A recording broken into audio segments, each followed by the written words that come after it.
7 ایسے اجزاء ہیں جن پہ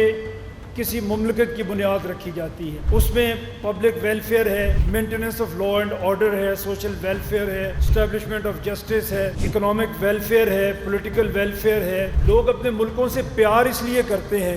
کہ وہاں ان کی ویلفیئر کی بات ہوتی ہے، وہاں ان کے حقوق کی بات ہوتی ہے، وہاں سب شہری برابر کے شہری ہوتے ہیں، وہاں کوئی اپنے علم کی بنیاد پر آگے بڑھے، جیسے اساتذہ آپ کے پاس ہیں یہ آگے بڑھیں،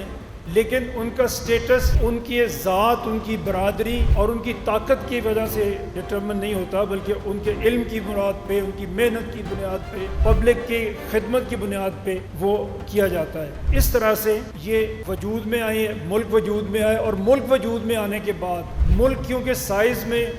بڑے ہوتے ہیں، رقبے میں بڑے ہوتے ہیں، آبادی میں بڑے ہوتے ہیں، ان ملکوں نے یہ فیصلہ کیا کہ کیونکہ ہمیں ویلفیئر عوام تک پہنچانی ہے، جو فوائد ہیں اس حکومت کے وہ عوام تک پہنچانے ہیں، ملکوں نے یہ فیصلہ کیا کہ ہم اپنے انتظامی یونٹس کو تقسیم کریں گے۔ صوبوں میں حکومتیں بنیں گی جو سب نیشنل، انہیں آپ یونٹ کہیں، اس کے بعد شہروں میں حکومتیں بنیں گی، اور یہ سب حکومتیں